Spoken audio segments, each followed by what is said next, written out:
નમસ્કાર, હું Pravin. Background score થોડો ધીમો રાખીશું, પણ આજે ટી20 વિશ્વકપની બીજી સેમીફાઇનલ અને આજે નક્કી થશે કે અમદાવાદમાં જ્યારે ન્યૂઝીલેન્ડ ટીમ અમદાવાદની મહેમાન બની ચૂકી છે ત્યારે ન્યૂઝીલેન્ડ સામે આ ટી20 વિશ્વકપના તાજ જીતવા માટે ટક્કરમાં બીજી ટીમ કોણ હશે. તો આજે વાનખેડે ઐતિહાસિક મેદાન કે 2011માં ભારતે વિશ્વ વિજેતા વન ડે વિશ્વકપમાં બનીને ઇતિહાસ રચ્યો. ઘણા બધા અપ્સ એન્ડ ડાઉન આવ્યા. 2016માં વેસ્ટ ઇન્ડિઝ સામે ભારત અહીં ટી20 વિશ્વકપમાં સેમીફાઇનલમાં હાર્યું હતું, પરંતુ ભારત અને ઇંગ્લેન્ડ આ બંને ટીમ સળંગ ત્રીજી વખત ટી20 વિશ્વકપના સેમીફાઇનલમાં આમને સામને હશે. 2021માં જે થયું કોઈ ન ભૂલાવી શકે, જે ગઈકાલે થયું દક્ષિણ આફ્રિકા અને ન્યૂઝીલેન્ડ વચ્ચેના મુકાબલામાં. 2021માં બટલરની હેમર્ડ હિટિંગ સામે ઇન્ડિયન ટીમ 10 વિકેટથી હારી હતી. તેનો બદલો ઇન્ડિયન ટીમે 2024માં કેરેબિયનની ધરતી પર પૂરો કર્યો. 68 રનથી ઇંગ્લેન્ડ ટીમને હરાવ્યું અને ફરી એક વખત બંને ટીમ આમને સામને છે. કુલ 5 વખત અત્યાર સુધી વર્લ્ડ કપના તમામ એડિશનમાં 10મું એડિશન છે, તો 9 એડિશનમાં પહેલા બંને ટીમ આમને સામને ટકરાય છે. 3-2નો રેશિયો છે રેકોર્ડનો, પરંતુ નવ્સની ગેમ બની જાય છે. મોટું મન છે ને એક જ કદમ દૂર છે ફાઇનલ સ્ટેજથી, અને ફાઇનલ સ્ટેજ ક્રિકેટનું સૌથી મોટું સ્ટેડિયમ અમદાવાદ. તો આ મુકાબલામાં ઘણી બધી ચર્ચાઓ હતી કે વેસ્ટ ઇન્ડિઝ સામે જે ઇડન ગાર્ડનમાં ટીમ ઇન્ડિયાએ કરી દેખાડ્યું, મોટાભાગે ટીમમાં કોઈ ફેરફાર નહીં થાય અથવા તો શક્યતા કેટલી છે. બીજી વાત, આ એ જ મેદાન છે કે યુએસએ સામેના મુકાબલાથી ઇન્ડિયન ટીમે શરૂઆતી જર્ક સાથે આ ટુર્નામેન્ટની શરૂઆત કરી. Local boy Suryakumar Yadav, team ઇન્ડિયાના કેપ્ટન, જેને એક એવી ઇનિંગ રમી કે જે ઇનિંગ ન આવી હોત તો સ્થિતિઓ વિપરીત હોય. તિલક વર્મા હોય, હાર્દિક પંડ્યા હોય, જસપ્રીત બુમરાહ હોય, ઈશાન કિશન હોય, આ તમામ લાંબા સમયથી મુંબઈ ઇન્ડિયન્સ ટીમ માટે રમી રહ્યા હતા અથવા રમી રહ્યા છે. તો બધાને જ આ વિકેટનો અંદાજ છે ને આ વિકેટ કઈ છે આજે જે પીરસાશે. વિકેટ પીરસાશે જે ઇંગ્લેન્ડ અને વેસ્ટ ઇન્ડિઝ વચ્ચે મુકાબલો રમાયો હતો ને ઇંગ્લેન્ડ વેસ્ટ ઇન્ડિઝ સામે હાર્યું હતું. સેન્ટર વિકેટ છે 7 નંબરની, અને ઇટલી નેપાળના મુકાબલામાં જે વિકેટ અપાઈ હતી એ જ વિકેટ પીરસાઈ છે. વાનખેડેમાં ટ્રસ્ટેડ બાઉન્સ હોય છે, એટલા માટે જ એડવાન્ટેજ ટીમ ઇન્ડિયા પાસે અને ઇંગ્લેન્ડ પાસે બંને પાસે છે. બટલર ફિલ્સોલ્ટના બેટથી એવા રન નથી નીકળ્યા જેની એક્સપેક્ટેશન હોય, પણ શ્રીલંકાની ધરતી પર જે તમામ બેક ટુ બેક ફાઇટ બેકથી હેરી બ્રુક હોય કે વિલ જેક્સ હોય, આ તમામે ટીમને મુકામ પર પહોંચાડી છે. અને એક મુકાબલો વેસ્ટ ઇન્ડિઝ સામે અત્યાર સુધી હારી. 4 મુકાબલા ગ્રુપ સ્ટેજના, 3 મુકાબલા સુપર 8ના. સામે ઇન્ડિયન ટીમની પણ એ સ્થિતિ છે. દક્ષિણ આફ્રિકા સામે એક મુકાબલો હાર્યા પછી સુપર 8માં સમીકરણો ઘણા બધા બદલાઈ ગયા હતા, પરંતુ ફોર્ચ્યુનેટલી ઇન્ડિયન ટીમ રિધમમાં છે. અને લાઈવ દ્રશ્યો વાનખેડે બહારથી અને આ પ્રકારની સ્થિતિ હોવાની. વાનખેડેમાં ટોસ, વાનખેડેમાં શું ગેમ હાઈ સ્કોરિંગ રહેશે, શું વાનખેડેમાં પેલી 6 ઓવર એટલે કે પાવર પ્લે, બંને ટીમની જે બેટિંગ લાઇનઅપ છે, ગઈકાલે ફિન એલન અને સાઈફર્ટે જે રીતે મોરલ તોડથી બેટિંગ કરી, ઇન્ડિયન ટીમના નામે છે આ ફોર્મેટમાં ફાસ્ટેસ્ટ 100 રન ટીમ સ્કોર, તેની આસપાસ ન્યૂઝીલેન્ડ ટીમ પહોંચી ગઈ હતી ગઈકાલે, અને 13મી ઓવરમાં જ આફ્રિકન ટીમને 9 વિકેટથી હરાવ્યું. 33 બોલમાં સેન્ચુરી આવી, અને એ ફાસ્ટેસ્ટ સેન્ચુરી વિશ્વકપના ઇતિહાસની. તો બોલબાલા બેટર્સની રહી છે.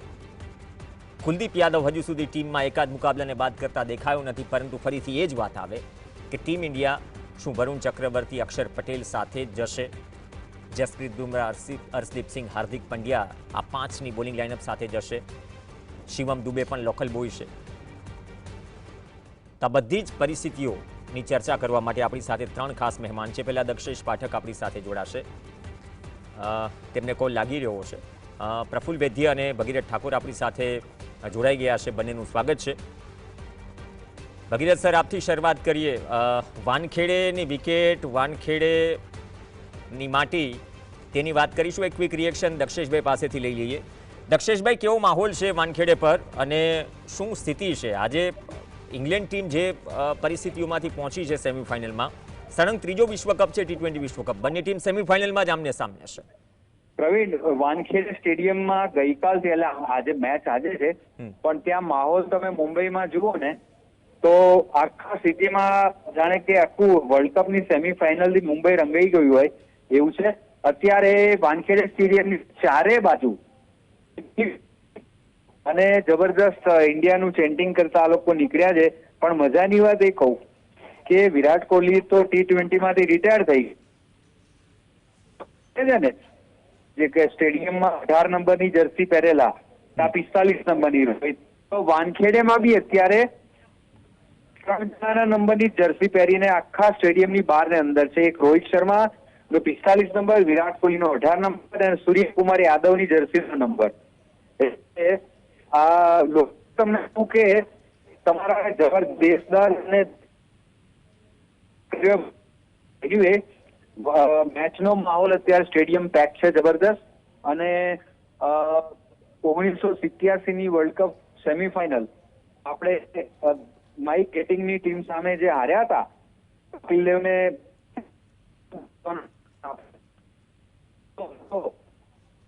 એ આજે સ્કોર સેટલ કરવાનો એક ચાન્સ છે ફરીથી ઇંગ્લેન્ડ. આ તો બહુ મોટી મેચ છે. ઓકે, અને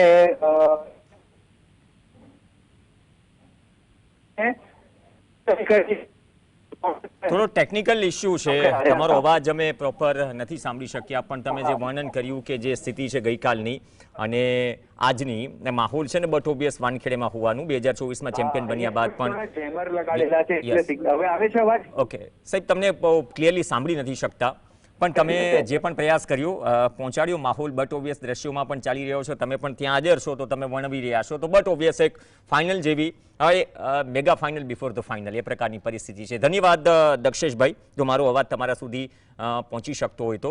ભગીરથ ઠાકોર અને પ્રફુલ્લ વૈદ્ય આપણી સાથે છે. ભગીરથ સર, ઓવર ટુ યુ. બોલો. Mega final before the final. Mega final, yes yes. Wankhede પર અત્યારે એટમોસ્ફિયર તો સરસ હશે, દક્ષેશે કહ્યું એમ. પ્લસ આખું સ્ટેડિયમ ભરાઈ ગયું હશે. અને ત્રીજું, વાનખેડેની વિકેટનું એક્સપેક્ટેશન જે છે, એટલીસ્ટ મને ખબર છે ત્યાં સુધી એ વિકેટ બાઉન્સી છે, લાઇવલી છે અને પ્લસ સ્પિનરને બી હેલ્પ કરે છે. બાઉન્ડ્રી પર જો બોલ એક વખત જો ક્રીઝની બહાર નીકળ્યો એટલે 30 યાર્ડની વિકેટની બહાર નીકળ્યો તો બાઉન્ડ્રી સુધી રોકવું બહુ મુશ્કેલ થવાનું છે. બોલ ફાસ્ટ રોલ કરે છે. અહીંયા આગળ જો તમે લાઇનની બહાર શોટ મારવા ગયા ક્રોસ, તકલીફ થવાની છે. કારણ કે બાઉન્સ આવે છે, તમને એક્સપેક્ટેડ હાઈટ કરતા વધારે હાઈટ આવે છે ને લો હાઈટનો બોલ આવતો નથી. ને જે સીમ પર બોલ કરતો હશે ને એ સીમ બોલિંગ વાળાને આ વાનખેડેની વિકેટ હેલ્પ કરે છે, ઓલવેઝ હેલ્પ કરે છે. હવે બેટ્સમેનનું જોઈએ તો બેટ્સમેનોએ અહીંયા આગળ બહુ રિસ્ક લેવા કરતા જે બોલ બેટ પર આવે છે એને સારી રીતે ટ્રીટ કરે તો વધારે સારું રહે. કારણ કે તમે જો કન્વર્ટ કરવા જશો ને આ વિકેટ પર તો આઈ ડોન્ટ થિંક કે it will be very advisable. USA સામેની ગેમમાં આપણો એડવાન્ટેજ એ છે ને, યુએસએ સામેની ગેમમાં બધે બેટ્સમેનોને બધી જ એ વસ્તુનો અહેસાસ થઈ ચૂક્યો છે કે કન્વર્ટ કરવા ગયા અને જે પરિસ્થિતિમાં મુકાયા, બાદમાં સૂર્યકુમાર યાદવનો 84 રનનો નોક આવ્યો, તો એક બહુ મોટો એડવાન્ટેજ, એક બહુ મોટી શીખ, જેમ ઇંગ્લેન્ડ માટે શીખ છે કે વેસ્ટ ઇન્ડિઝ સામે ઇંગ્લેન્ડ અહીંયા જ હાર્યું હતું. એટલે બંને પાસે ઇક્વલ એ વસ્તુ છે કે નહીં, જતા પહેલા એવું નહીં કે અભ્યાસક્રમ બારનો સવાલ પૂછાઈ ગયો. ભાઈ અહીંયા આગળ જો તમે પગ બહાર કાઢીને રમશો તો વધારે સારું છે. બોલ પર જશો તો બોલને તમારા પર નહીં આવવા દેતા, બોલ પર જઈને રમો ને કવર પોઈન્ટ થી લઈને સ્ક્વેર લેગ લગીના શોટ રમો. તો આમાં સિતાંશુ કોટકથી લઈને મોની મોર્કલથી લઈને રેયાન્ટેન ડસ્કાટેથી લઈને એક રણનીતિ હોય છે ને કોઈ પણ ટીમની, એ રણનીતિમાં સેન્ટર પોઈન્ટ કયો હશે આજે? સેન્ટર પોઈન્ટ એક જ હશે કે પહેલી ફિલ્ડિંગ લેવાની ને ત્યાર પછી જ્યારે બેટિંગમાં જાઓ ત્યારે કોઈ બી બે બોલરને ટાર્ગેટ કરવાના વારા પર. એ લોકો હવે નવી સ્ટ્રેટેજી આવી છે કે આપણા લેફ્ટ હેન્ડરો સામે એ લોકો ઓફ સ્પિનરોને બોલ આપે છે. હમ હવે એને તમે કઈ રીતે આપણા બેટ્સમેનોને તૈયાર કર્યા છે કે દર વખતે એ લોકો એમાં ભરાય છે ઓપનર. હમ 1 થી 4 નંબરમાં 2 જણા તો કાયમ ભરાય છે એમાં. હમ ઇવન સૂર્યા બી સેટ થયા પછી એડવેન્ચરસ શોટ મારવા જાય છે. હમ હવે જો સંજુ સેમસનનું કોન્સન્ટ્રેશન એનું એ જ રહે ગઈ મેચ જેવું અને એપ્લિકેશન બી એવું જ રહે. હમ અને હોપ કે અભિને હવે પાછો ફોર્મ આવી જાય હમ ને એ ફોર્મમાં નથી એટલે જ એનો બોલ છેક બાઉન્ડ્રી ઉપર પકડાય છે. હમ જો કોન્ફિડન્સ થી એ શોટ મારે ને તો બહાર નીકળી જાય. હમ તો સેમ રૂલ કદાચ પ્રફુલભાઈ એ જ ઇંગ્લેન્ડને લાગુ પડે છે. ઇંગ્લેન્ડ ટીમ માટે પ્રફુલભાઈ કદાચ ફિલ સોલ્ટ અથવા જોસ બટલર ઉપર દે બેંગ ઓન કદાચ એ ડ્રોપ ન કરી શકે કોઈ પણ સિચ્યુએશનમાં અને જોસ બટલર શું છે 2021માં ઇન્ડિયન ટીમને પણ ખ્યાલ આવી ગયો. તો આ બંનેના બેટથી રન નથી નીકળ્યા. બીજી તરફ સંજુ સેમસને જે રીતે મેચ્યોરિટી અને હાર્ડનેસ મેન્ટલ ટફનેસ દેખાડી છે લાસ્ટ ગેમમાં, હું અભ્યાસક્રમ બહાર નહીં કહું ઇંગ્લેન્ડ ટીમ માટે, પણ એક એક્સ્ટ્રા હેડેક ઇંગ્લેન્ડ ટીમ માટે, ઇન્ડિયન બોલર્સ માટે આજે. જોસ બટલરની વાત કરો છો તમે? જી, Jos Buttler and equally Sanju Samson, vice versa. Opposite માટે મતલબ એ ટેન્શનની વાત છે. રાઈટ. હા, સ્વાભાવિક છે. એનું કારણ છે કે આપણે અગાઉ પણ ચર્ચા કરી હતી કે સંજુ સેમસનનો રોલ એ પર્ટિક્યુલર મેચની અંદર જે હતો એ 97 રન કરતા પણ ઘણો વધારે હતો. એનું કારણ છે કે એના 97 રનને કારણે અને એણે જે કેરીડ ધ બેટ થ્રુ કર્યું એને કારણે એના પછીના જે બેટ્સમેનો હતા એને થોડું પ્રેશર ઓછું થયું. અને પર્ટિક્યુલરલી અભિષેક શર્માની જો આપણે વાત કરીએ તો અભિષેક શર્માનું આપણે લીન્ટ પેચની વાત તો આપણે કરીને મતલબ ઇટ હેઝ બીકમ મોનોટોનસ નાઉ. પરંતુ પ્લસ પોઈન્ટ એ છે વાનખેડેની વિકેટ ઉપર કે સામાન્ય રીતે આપણે જાણીએ છીએ કે વ્યક્તિનું મનોબળ અથવા તો એનું માઇન્ડસેટ કઈ દિશામાં કામ કરે એનું સીધું પરફોર્મન્સ ઉપર રિફ્લેક્શન થતું હોય છે.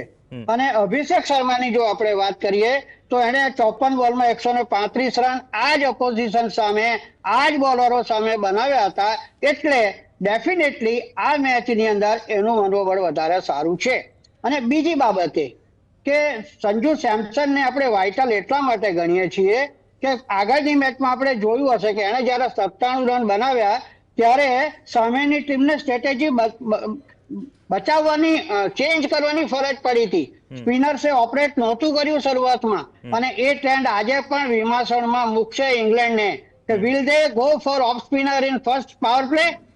અને એ રીતે જો થશે તો that will be very challenging for Abhishek Sharma also. પરંતુ અભિષેક શર્મા અને સંજુ સેમસનનું મનોબળ જતા પહેલી 6 ઓવરની અંદર તો જે ઇન્ડિયન ટીમનો એપ્રોચ છે હાઈ રિસ્ક હાઈ રિવોર્ડ, એ સાચા અર્થમાં કહીએ ને પ્રવીણભાઈ તો આજની મેચ જે છે ને એ બે કેકેઆરના ધુરંધરો વચ્ચેની બેટલ ઓફ વિટ્સ છે. હું મેકકોલમ અને ગૌતમ ગંભીરની વાત કરું છું. બંનેનો એપ્રોચ સરખો છે. Bang bang right from the world go. બેસબોલનું પણ એણે બાસબોલ વચ્ચે શ્રીલંકાની વિકેટ ઉપર બાસબોલ ક્રિકેટ ઇંગ્લેન્ડ ટીમ થોડા સમય માટે ભૂલી ગયું હતું. કેમ કે પરિસ્થિતિઓ ન હતી એવી. આ જ ટુર્નામેન્ટની વાત કરીએ, હેરી બ્રુકની જે એક ફાઇટર વાળી ઇનિંગ આવી, એટલે અકોર્ડિંગ ટુ સિચ્યુએશન રમી છે ઇંગ્લેન્ડ ટીમ. બિલકુલ સાચી વાત છે તમારી. એ જ સાચું ક્રિકેટ છે. ક્રિકેટની અંદર એડેપ્ટેબિલિટી અને ફ્લેક્સિબિલિટી એક જ લાઇનમાં તમે જઈ નહીં શકો. You have to adept with the situation, you have to play according to situation. That Sanju Samson did. અને આ રીતે ભૂલી ગયા, કદાચ એવું આપણે થોડું સ્ટ્રોંગ વર્ડ કહેવાશે, પરંતુ એમણે ચેન્જ કરવાની ફરજ પડી હતી એમ કહીએ તો પણ ચાલે.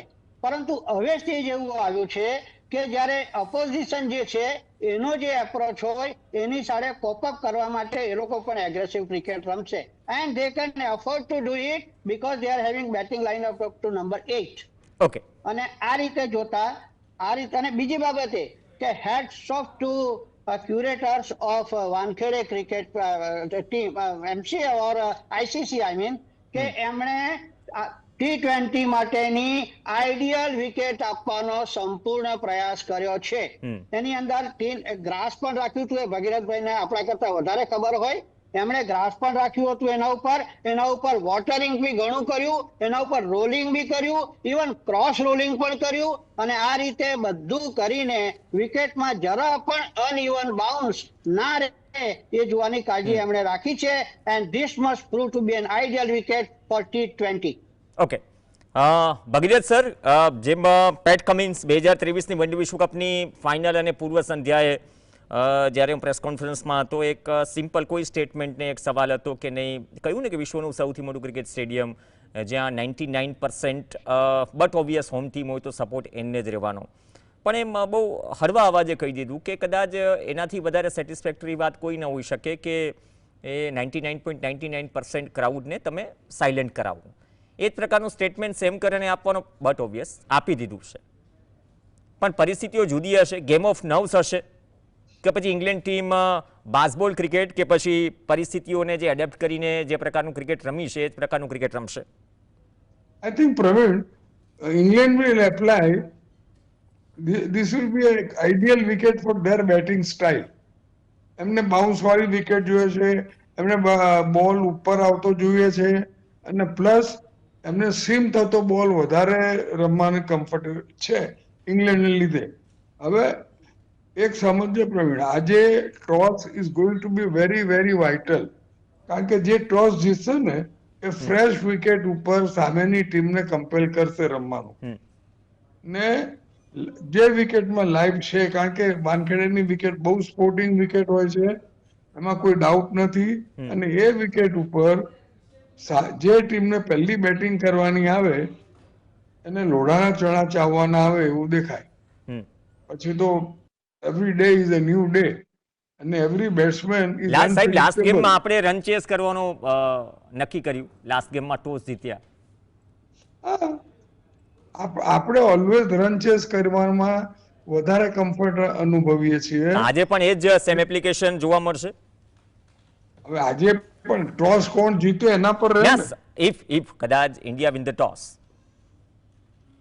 ઇન્ડિયા જો ટોસ જીતે તો ફિલ્ડિંગ જ લે. કારણ કે એ ફ્રેશ વિકેટ ઉપર એક્સપોઝ થવાની રિસ્ક નહીં લે ફ્રેશ વિકેટ પર. કારણ કે આ વિકેટ જે રીતે પ્રફુલભાઈએ કહ્યું એ રીતે બહુ જ કેરથી બનાવવામાં આવી છે અને બહુ સ્પોર્ટિંગ બનાવવામાં આવી છે.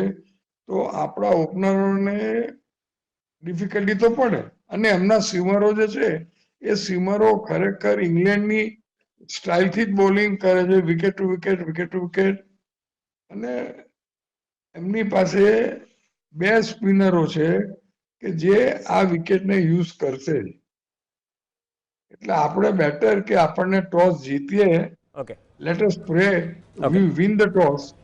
ઓકે, ચલો, ટોસની વાત આવી. થોડા સિગ્નલના ઇસ્યુ છે. જેટલી દક્ષેશભાઈ આપણી સાથે છે. દક્ષેશભાઈ, અઘરી રીતે, કેમ કે ટેકનિકલ ઇસ્યુ જામનના કારણે તમને સવાલ પૂછાઈ રહ્યો છે. આ ટોસ ઉપર વાત આવી છે, છેલ્લો માહોલ. અને પ્રવીણ, ટોસને હમણાં રહેવા દે. અત્યારે હું જે પ્રેક્ટિસ જોઈ રહ્યો છું ને અડધો પોણો કલાકથી, ઇન્ડિકેશન એવા મળી રહ્યા છે કે આજે કદાચ અભિષેક શર્માને ડ્રોપ કરીને રિંકુ સિંહને રમાડે અને ઈશાન કિશન અને સંજુ સેમસન ઓપનિંગ કરે. ત્રીજા નંબરે તિલક આવે, ચોથો સૂર્યા આવે, પાંચમો હાર્દિક, છઠ્ઠો દુબે, સાતમો રિંકુ, આઠમો અક્ષર પટેલ, અને પછી બાકીના ત્રણ એ બુમરાહ, હર્ષદીપ અને પેલો સ્પિનર વરુણ ચક્રવર્તી. બસ આ ઓર્ડર હોય એવા ઇન્ડિકેશન જે રીતે પ્રેક્ટિસ કરી રહ્યા છે ને એ રીતે મળી રહ્યા છે. અને આઈ હોપ કે we proceed to the final. Let us pray for the best. પણ એવું લાગે છે કે અભિષેકને જે આપ્યા હવે કદાચ ના બી આપે. અને અહીંયા આગળ તમે પૂછ્યું હતું, ટેરિફિક માહોલ છે અને ઇંગ્લેન્ડથી બી બહુ જ જર્નલિસ્ટ ને ફોર્મર ક્રિકેટર્સ મેચ કવર કરવા આવ્યા છે. એટલે મેં ફરીથી કીધું કે 1987માં માઇક ગેટિંગે કપિલ દેવની ટીમને હરાઈ હતી. એ અફસોસ આટલા વર્ષે દૂર કરવાનો મોકો આવ્યો છે. કદાચ ઇન્ડિયા કરી છે. બટ મેં તમને મુખ્ય તમારા ફોનમાંથી સ્પીકર કરાવીને આ કર્યું આપણા વાચકો માટે. પણ જો આ મેં કીધું એ જો ચેન્જીસ આવે તો કદાચ આપણી ચેનલ પહેલી હશે એને બ્રેક કરવામાં. પણ આ તો હવે ભાઈ કેવું છે કે સિલેક્ટર્સનો ને કેપ્ટનનો મુદ્દો છે. રાઈટ, એક સંકેત મળતા હોય છે. ધન્યવાદ દક્ષેશભાઈ. પ્રફુલભાઈ, છેલ્લી કોમેન્ટ આપની જે દક્ષેશભાઈ વાત કરી કે મેક્સિમમ રિંકુ સિંઘે વધારે નેટ્સમાં સમય વિતાવ્યો છે, તો એક ચેન્જ આપ જોઈ રહ્યા છો? અભિષેક શર્મા શું બહાર બેસી શકે?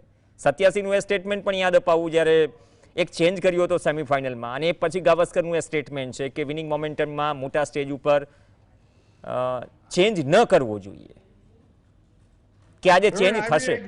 આ સ્ટેજે તમારે ચેન્જ ન કરવો જોઈએ. મારા હિસાબે હજુ બી જો રિસ્ક લેવું હોય જી તો તિલક વર્માનું રિસ્ક લો. ઓકે, તિલક વર્માનું રિસ્ક લો અને રિંકુને નાખો. ઓકે પ્રફુલભાઈ, ચલો બે થિયરી આવી. તિલક વર્મા બહાર જાય છે અને રિંકુ સિંઘ અંદર આવે છે, અથવા તો અભિષેક શર્મા બહાર જાય છે અને રિંકુ સિંઘ અંદર આવે છે, અથવા તો આ બંને થિયરીમાંથી કંઈ નહીં થાય. મારો ઓપિનિયન તો હંમેશા જુદો જ હોય છે, તમને ખબર છે. એકચ્યુઅલી હું નથી માનતો કે ટીમની અંદર કોઈ ચેન્જ કરે. ભલે ઇન્ડિકેશન મળ્યું હશે, પરંતુ ઇન્ડિયન ટીમની સાયકી જોતા, પર્ટિક્યુલરલી આવી ક્રુશિયલ મેચની અંદર, અને તે બી જ્યારે પાસ્ટ પરફોર્મન્સ એનું સેન્ચુરી મારેલી હોય આ જ ટીમની સામે, તો એને ડ્રોપ કરવો તો that becomes a bit harsh. Bhagirath sir, Kuldeep માટે જગ્યા બને છે આ વિકેટ પર? કુલદીપ યાદવ માટે જગ્યા બને છે પ્લેઇંગ 11માં? કુલદીપ યાદવ માટે પ્લેઇંગ 11માં જગ્યા બને છે આજે? સંજીવ કુલદીપ યાદવ ના, તો બોલિંગ લાઇનઅપ સેમ જશે? એ જ રહેશે. કુલદીપ યાદવની નહીં બની શકે, કારણ કે આમ બી ઊંધો બોલ નાખનાર ને આ વિકેટમાં બહુ સક્સેસ મળતો નથી. આ રફ વિકેટ નથી, આ ભાંગતી વિકેટ નથી, આ લાઇવલી વિકેટ છે. ને જો ચેન્જ થાય તો બેટ્સમેનમાં થશે, બોલરમાં નહીં થાય. બોલરનું સેટઅપ બરાબર થઈ ગયેલું છે. હાર્દિક છે નીચે, બુમરો છે નીચે, દેન આપણો હર્ષદીપ છે. હવે એના સિવાય હર્ષદીપને કાઢીને જો બીજા કોઈને લે તો ખબર નહીં. ભાઈ હાર્દિકને ને પેલા બેને રાખીને, ભાઈ આ તો આ લોકો ગૌતમ ગંભીર છે, એનું જે ડિસિઝન આવે એ હમણાં 10 મિનિટમાં ખબર પડશે. ને વધારે ગંભીર છે આ મુદ્દો, પણ વધારે ગંભીર છે. પણ વી શુડ સ્માઇલ. અને જી 20 સેકન્ડ પ્રફુલભાઈ કે કહેવા માંગે છે? હા, હું એ બાબત કહેવા માંગતો હતો એકચ્યુઅલી કે આજની તારીખમાં વિકેટની કન્ડિશન જોતા મને પોતાને એમ લાગે છે કે શિવમ દુબેનો કદાચ અને હાર્દિક પંડ્યાનો રોલ વધારે અગત્યનો બની રહેશે સ્પિનર્સના કરતા પણ. અને સ્પિનર્સમાં જોઈએ તો અક્ષર પટેલ પાવર પ્લેમાં બોલિંગ નાખે તો one should not be surprise. કદાચ વરુણ ચક્રવર્તીના પાવર પ્લેમાં બોલિંગ નાખવાનું નહીં આવે અને શિવમ દુબેનો ઉપયોગ બોલર તરીકે થશે. ઓકે, અને આજે તો કદાચ જે પણ શસ્ત્રો પડ્યા છે ભંડારામાં, એ શસ્ત્રો કાઢવા જ પડશે, કેમ કે પાવર પ્લેમાં જે ટીમ હાવી થઈ ટેન્શન ઊભું કરી દેશે, જે વેસ્ટ ઇન્ડિઝે કર્યું હતું શરૂઆતમાં. અને બંને ટીમની બેટિંગ લાઇનઅપ જોતા કદાચ એક્સપેક્ટેશન વધારે રાખવી. નેવર નો. ટોસ થઈ રહ્યો છે, વિધિન સેકન્ડ્સમાં ટોસ થશે. જોઈએ પ્લેઇંગ 11 શું આવે છે, કોણ ટોસ જીતે છે અને કોણ શું ઓપ્ટ કરે છે. પણ વી હોપ કે ઇન્ડિયન ટીમ ફરી એક વખત ફાઇનલમાં જાય અને અમદાવાદમાં 2023ની ફાઇનલ હારવાની કસર પણ પૂરી કરે. આપણે તો એ જ અપેક્ષા રાખીએ. ધન્યવાદ દક્ષેશભાઈ, ભગીરથ સર અને પ્રફુલભાઈ ચર્ચામાં જોડાયા. આ સાથે ચર્ચામાં હાલ બસ આટલું જ. નમસ્કાર.